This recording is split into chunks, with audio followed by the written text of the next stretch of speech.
Hello, everyone. That looks like it's recording, which is increasingly my catchphrase for the introductions. So tonight we're looking at distance and footwork. Um, so the idea is sort of to do the two together because I find that teaching people to understand distance and like to be able to go, oh, this is how far I can reach when I extend my arm with this kind of weapon has limited uses if you're not really manipulating distance. Conversely, I find teaching footwork just by itself, like getting people to walk around a room in good footwork, doesn't necessarily teach people to use footwork whilst they're fencing. Whereas if you've been taught to use footwork to do a thing, which in this case is manipulate distance, then it's it's a lot easier to sort of internalize and implement because you've got a goal, or you've got sort of a link between a goal and a tool in your technique arsenal. So I always try and do the two together. This is going to be a bit weird and a bit abstract because most of the time these drill, or like the way I approach teaching distance involves another person who is reacting to you, which obviously very few of us have right now. So this is all going to be solo drills for distance, but should hopefully help out. Also, as much as most of this is going to be orientated towards late 19th century martial arts, because that's what I do. So, saber, epee, knife, that kind of thing. I don't know if I'll bust out the bayonet tonight, but you never know. Never know your luck in the big city. But yeah, and certainly understanding distance has implications for pretty much any fighting system. And the footwork will be of varying degrees applicable depending on what else it is you do.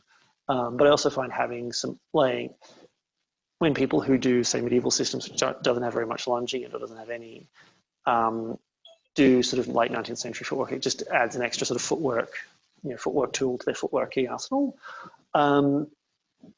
For tonight, you're going to need something like an object that you can use to measure distance. That could be, that could be a sword, certainly. Something like this.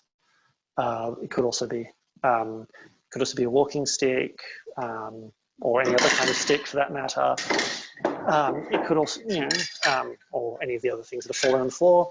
I had one suggestion of using a cricket bat because that seemed like the most English weapon possible, was to, fight someone with a cricket bat. But yeah, just you need something. And what I would actually suggest is you have multiple things. So tonight, I'm going to be doing the drills with multiple weapons. The reason being that being able to judge distance with different weapons of different lengths is very good, not just for helping you understand how to judge distance yourself, but also how to judge someone else's distance. So tonight, I'm going to be using my trusty saber, but I'm also going to be using my other favorite weapons. So I will be busting out my dueling sword, my epee kind of thing, and also my knife, my squidgy knife. So yeah, if you can have multiple objects, if you have multiple objects that you can use, or multiple objects at your disposal, that's helpful. But if you don't, particularly if you're just getting into this, don't worry too much about repeating the drills with the same object length. Because if you don't have anything you can use at all, you can use your fingers, or you can use your fist as a measure. And a lot of people who do unarmed martial arts will probably appreciate doing these drills with the fist. So I just remembered I didn't actually introduce myself. So for those who don't know, I'm Tim. I'm the instructory type person here at the Old Sword Club. When we're not in isolation, I do in-person lessons.